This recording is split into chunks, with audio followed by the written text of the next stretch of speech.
चलिए स्टूडेंट, आज के इस लेक्चर को हम लोग स्टार्ट करते हैं। और आज जो है काफी इंपॉर्टेंट चीज जानने जा रहे हैं, क्योंकि इम्यूनिटी को हम लोग अभी तक देखते हुए आ रहे हैं। इम्यूनिटी में लास्ट लेक्चर में इम्यूनिटी क्या होता है ये हम लोग देख लिए थे। इसके बाद हम लोग क्या देखे थे, टाइप्स ऑफ इम्यूनिटी देखे थे, जिसमें इन्नेट इम्यूनिटी और एक्वायर्ड इम्यूनिटी के बारे में स्टडी कर लिए थे। फिर इन्नेट इम्यूनिटी कितने तरह का होता है, 4 तरह के, उसको देख लिए थे। एक्वायर्ड इम्यूनिटी को देख लिए थे और उसी को हम लोग आगे बढ़ा रहे थे, ठीक है ना। तो आज जो है एक्वायर्ड इम्यूनिटी को ही आगे बढ़ाते हुए उसी के रिगार्डिंग बहुत सारा बात करेंगे और मैकेनिज्म देखेंगे कि कैसे इम्यूनिटी हमारा जो है वो काम करता है और कभी कोई भी पैथोजन आने के बाद, ठीक है। तो चलिए हम लोग देखते हैं कि इम्यून रिस्पॉन्स क्या होता है। इसको एक ग्राफ के मदद से हम लोग समझते हैं, ठीक है। ये एक मान लेते हैं ग्राफ बना दिए, ठीक है। अब देखिए, इसमें एक एग्जाम्पल हम लोग लेंगे और तब समझेंगे कि क्या होता है इसमें। जैसे इम्यून रिस्पांस दो तरह का होता है, एक तो प्राइमरी इम्यून रिस्पांस, दूसरा सेकेंडरी इम्यून रिस्पांस। ये हमेशा आपको आएगा टर्म और ये समझना जरूरी है, क्योंकि जब कोई भी इंफेक्शन हमारे बॉडी के अंदर आता है, जो पहली बार या दूसरी बार, तो उसमें कौन सा रिस्पांस काम करता है और कैसे काम करता है ये हम लोगों को आज अभी ज्ञात हो जाएगा, समझे। तो पहले नंबर समझिए, ग्राफ समझिए और इस ग्राफ के माध्यम से हम लोग समझेंगे कि क्या होता है प्राइमरी इम्यून रिस्पांस और क्या होता है सेकेंडरी इम्यून रिस्पांस। अभी ये सब लिखा हुआ है, उसको ध्यान में नहीं देना है, फिर इसके बाद हम लोग समझेंगे। तो पहले नंबर समझिए कि मान लेते हैं कि अपना ही एग्जांपल हम ले लेते हैं कि मान लेते हैं कि हम किसी स्टूडेंट के यहाँ गए। अनूप एक स्टूडेंट है, अनूपा के यहाँ हम गए पहली बार। तो क्या हुआ, मान लेते हैं कि हम संडे के दिन गए। कहिए गए संडे के दिन। अब देखिएगा, संडे के दिन गए और ये सोचा था कि आयल बड़न गुरुजी तो आई है, नाश्ता पानी करा चलिए, ठीक ना। लेकिन गुरुजी दिन भर नाश्ता पानी करलन, बैठे लगलन, इधर उधर से बात उत होने लगा। इसके बाद क्या हुआ कि दिन गुजर गया, पूरा दिन भर इधर उधर गुजर गया और वो शाम में यहीं रुक गया। लेकिन जब जितना देरी से रुक रहे थे तो इसका गुस्सा क्या था, बढ़ते जा रहा था। गुस्सा क्या हो रहा था, बढ़ते जा रहा था, ठीक है। अब सोमवार इस संडे था, क्या था, संडे। अब मान लेते हैं कि संडे में इसको रुक गए, तो होता नहीं है कि रुक गए, यार आए थे रुक गए, पता इसको नहीं था। फिर इसके बाद क्या हुआ कि इसके बाद दूसरा दिन हुआ। तो दूसरा दिन इसका भाई बोले कि सर ऐसा है ना कि चलिए ना एक जगह से आते हैं, आपको एक जगह घुमा देते हैं, आपको बड़ा अच्छा जगह है, फेमस है। रात में जब हम लोग सोए थे तो बात कर रहे थे, तो क्या किए कि अब देखो अनुपम हमारा देख रहा है। अब यहां से क्या हुआ कि मंडे आ गया, ठीक है। लेकिन अब जा नहीं रहे हम, दिन भर इसके भाई के साथ हम घूमते चले गए। तो जाना क्या, आज दिन भर गुजार दल सुनो नहीं, आज तो फिर आज रात में रुकता सुन, ठीक ना। गुस्सा क्या हो रहा है इसका, बढ़ रहा है। मंडे, अब ट्यूसडे आ गया। ट्यूसडे सुबह हुआ तो घर में किसी का डेथ हो गया, मतलब घर में नहीं, माने रिलेशन में। तो क्या हुआ कि बोले कि हमारे पास 4 व्हीलर था, तो बोले चलिए ना सर सुबह सुबह एकदम चलिए ना आते हैं, एकदम एक ओल्ड आदमी का डेथ हो गया है, चलना जरूरी है। तो सब लोड हुए घर वाले इसके, फिर चले गए। लेकिन ई नहीं गया, समझे ना, अभी नहीं गया। लेकिन फिर होने से आए ट्यूसडे को, तो आते आते क्या हो गया, शाम हो गया।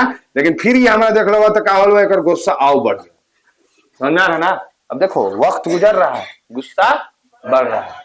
और इसके बाद जब जाएंगे तो ये क्या होता है कि तुरंत ऐसे सडन फॉल होता है इम्यूनिटी का, ठीक है ना। यानी कि ट्यूसडे के दिन वेडनेसडे को चले गए, तब इसको समझ में आया कि बाप रे बाप, ये कौन मास्टर हो, आवल हो भैया।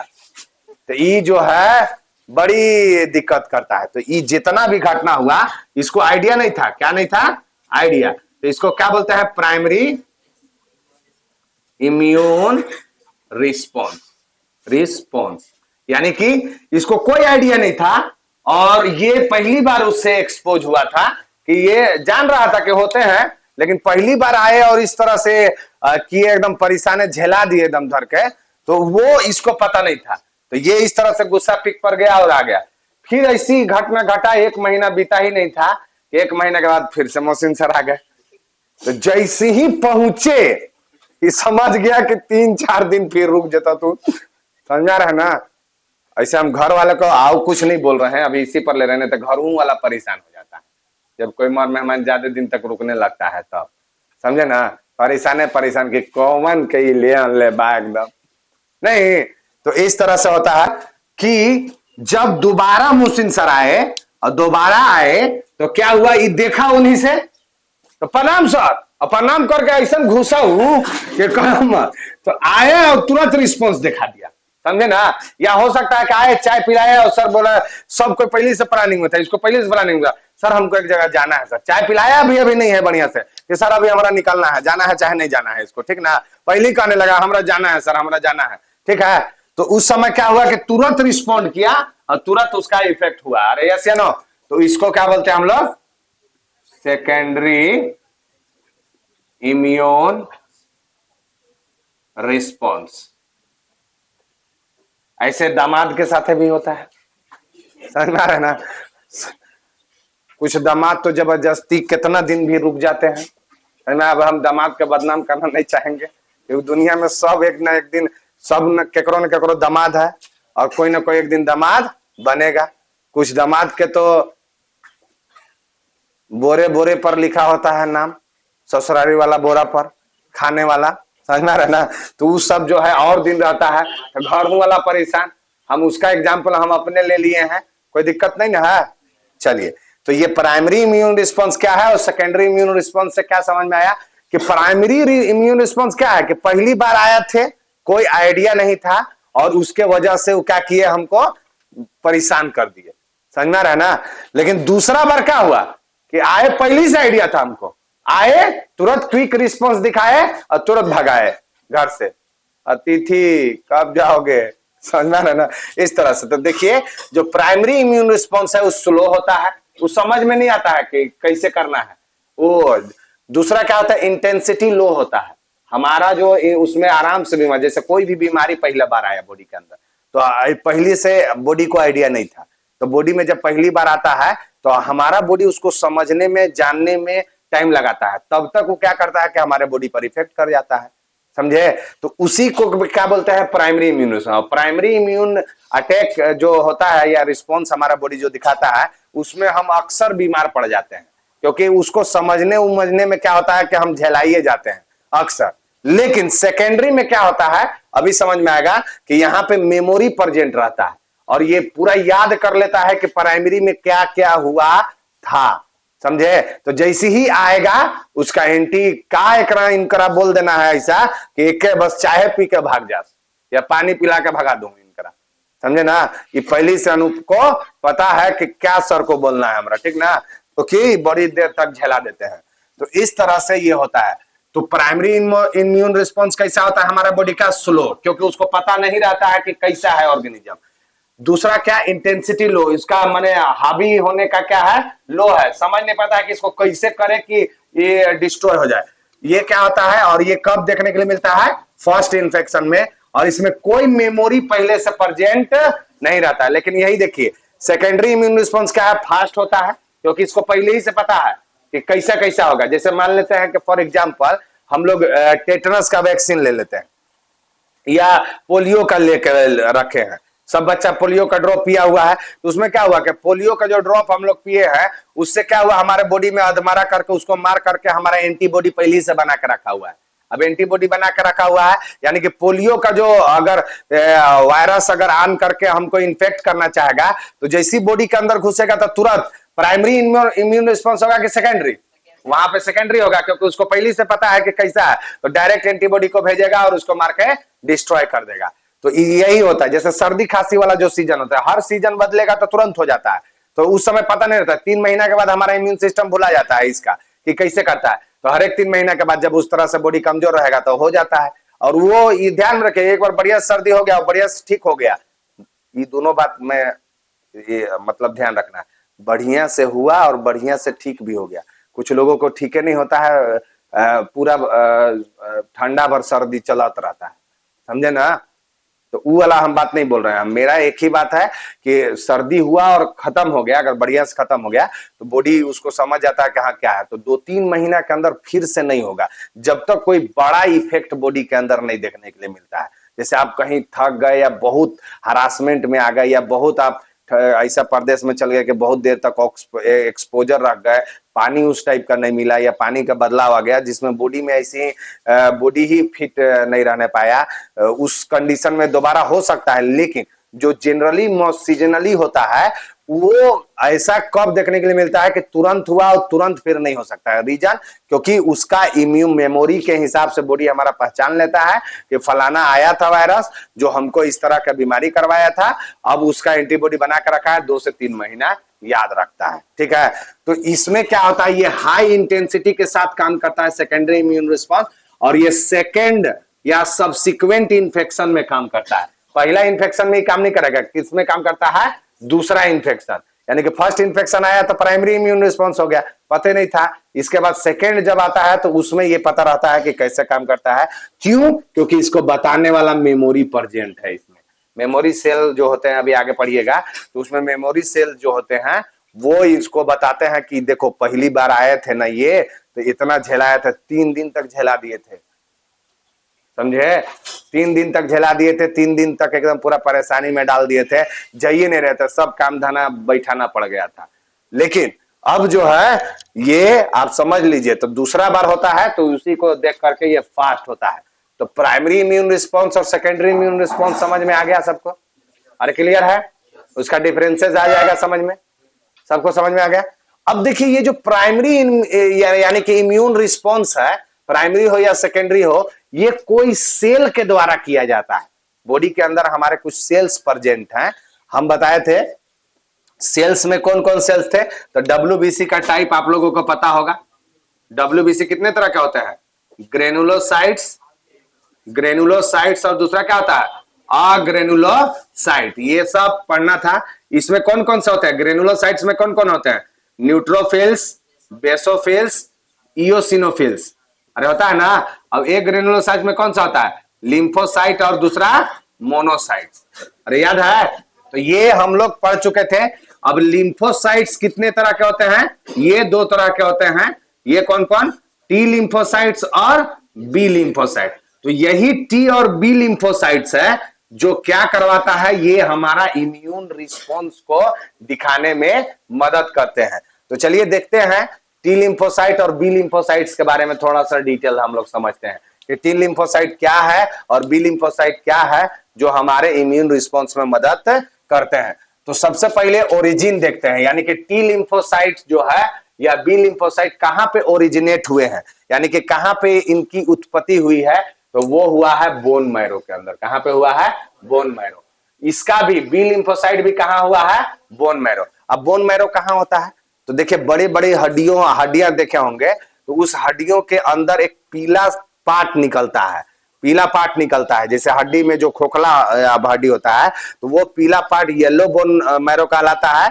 और कुछ बोन देखे होंगे, जब आप चिकन वगैरह खाए होंगे तो जब हड्डी को ऐसे तोड़ते हैं तो उसके अंदर लाल लाल निकलता है, अरे देखे हैं, तो रेड बोन मैरो हो गया, ठीक है ना। तो येलो बोन मैरो और रेड बोन मैरो के अंदर ये क्या होते हैं, प्रोड्यूस होते हैं कौन, टी लिम्फोसाइट या बी लिम्फोसाइट। यानी कि दोनों का ओरिजिन कहां पे है, एक ही जगह। लेकिन अब मेचुरेशन कहां पे हो रहा है भाई, वो एक जगह नहीं हो रहा है। स्कूलिंग जिसको बोलते हैं, इनका स्कूल कहां पे है मैच्योर होने का, तो टी लिम्फोसाइट कहां पे मैच्योर होता है, थाइमस ग्लैंड में, और ये कहां पे होता है, बोन मैरो के अंदर ही।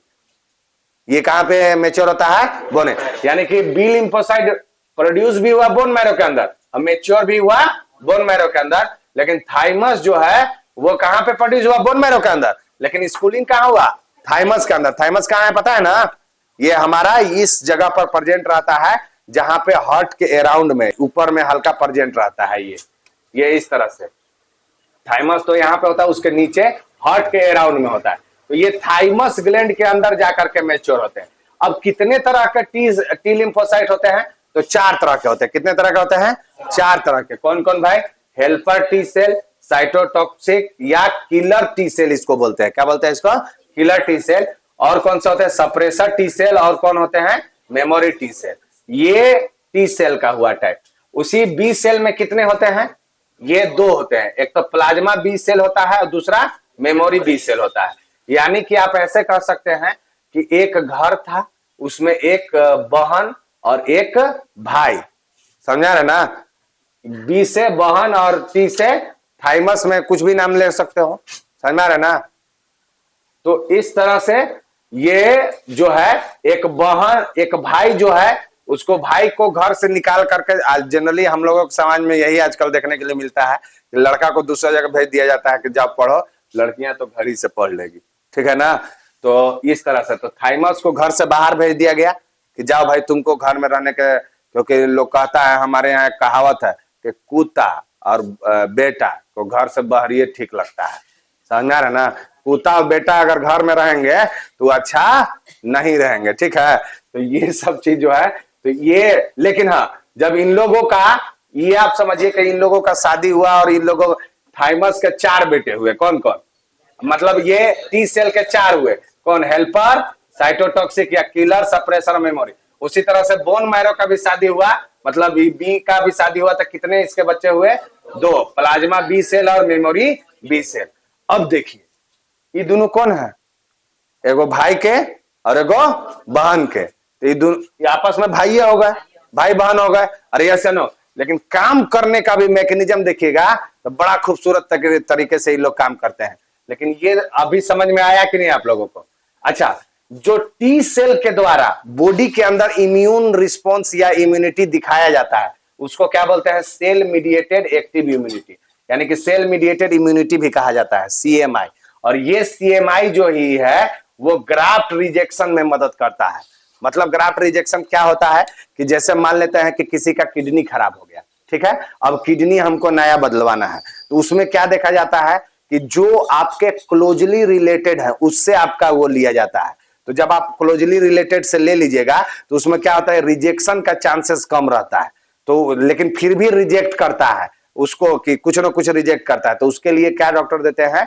इम्यूनो सप्रेसिव ड्रग को दिया जाता है, ताकि उसका जो, जैसे अगर मान लेते हैं कि आप किसी दूसरे का किडनी लगा लीजिए, तो लगा लीजिए तो क्या होगा कि हमारा बॉडी उसको फॉरेजिन में, यानी बाहरी के पार्टिकल समझेगा और उस पर अटैक कर देगा, और अटैक करेगा। वो अटैक कौन करता है? Cell mediated immunity. ऐसे भी लड़का वाला है, समझ में ना? लड़कवन ऐसू थोड़ा सा कोई भी आ गया तो काहे आइल बड़ा, मैंने थोड़ा रहम नहीं है, समझ में? लड़का के अंदर वो 20 गो क्वेश्चन पूछेगा, ठीक है? तो इस तरह से, अरे ऐसी नहीं समझ रहे हो कि सीता जी जब अकेले थे तो रावण आन करके सीता जी के भोलापन का फायदा उठा लिया। तो जान रहे हैं क्या वो ऐसी आजकल रावण घूमते रहता है गांव गांव, नहीं देखते हो? तो पता चला कि कोई गहना चुरा के भाग गल थून, तो कोई कुछ लेके भाग गल हुआ। अरे ऐसा कहानी सुनते हो ना गांव में? क्योंकि वो कब आता है, उन लोग चोरवनो कब आता है?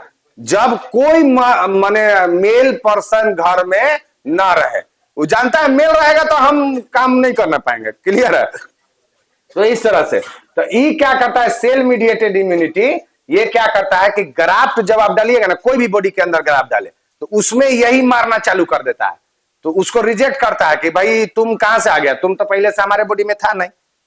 तो ये जो है, तो उस कंडीशन में इसको दबाने के लिए दिया जाता है। तो ये क्वेश्चन आ चुका है नीट के अंदर, इसलिए आप ध्यान में रखिएगा कि जो रिजेक्शन, ग्राफ्ट को रिजेक्ट करने वाला इम्यूनिटी कौन है, तो वो कौन सा है? सेल मीडिएटेड इम्यूनिटी है। यानी कि जब बॉडी के अंदर कोई भी नया चीज आएगा या ग्राफ्ट गिरवाइएगा तो उस कंडीशन में ये रिजेक्ट करेगा। तो इसके लिए क्या करना पड़ता है? एक इम्यूनो सप्रेसिव ड्रग दिया जाता है, ताकि इम्यून सिस्टम थोड़ा सप्रेस रहे, कुछ दिन तक रह जाएगा, नया नया रह जाएगा तो हो नहीं जाएगा, उसको लगने लगा कि अच्छा ये हमरे यहाँ का है, तो इस तरह से फिर इसको एक्सेप्ट करेगा। तो इस तरह से ये रिस्पॉन्सिबल रहता है। लेकिन इससे जो इम्यूनिटी डेवलप होता है उसको क्या बोलते हैं? ह्यूमरल इम्यूनिटी या एंटीबॉडी मीडिएटेड इम्यूनिटी। और ये कौन प्लाज्मा सेल बनाता है? और ये जो प्लाज्मा सेल्स है इसमें एंटीबॉडी का निर्माण होता है। अभी हम आगे बताएंगे कि कौन कौन एंटीबॉडी ये बनाता है। और वो एंटीबॉडी पहले ही से बॉडी के अंदर मौजूद भी रहते हैं, और अलग अलग, मतलब वो कह सकते हैं कि हथियार सब है। आप ही देखिएगा कि जितना टाइप के गोला बारूद है, उस सब बारूद तो सबका एक ही रहता है, लेकिन अब उसको किस वे में बना के पैक आप कर रहे हैं, अरे ठीक है ना। तो उसी वे में कि उसमें अगर ज्यादा मात्रा में और कुछ मिला करके पैक कर दिए तो बड़ा बिल्डिंग को ढा देगा। अरे मिसाइल उसाइल देखते हो ना, तो उसी टाइप का होता है। कोई कम में मिलाए हैं, जैसे अब बंदूक के गोले में कम मिला दिए तो उसमें कम जाकर के उसको जो काम रहेगा वही करेगा, समझे ना। तो उस हिसाब से ये रहता है, लेकिन रहते सब वही है मटेरियल, ताकि वो दुश्मन को क्या कर सके, मार सके। ठीक है, तो इस तरह से टी सेल और बी सेल के बारे में हम लोग एक बेसिक आइडिया ले लिए।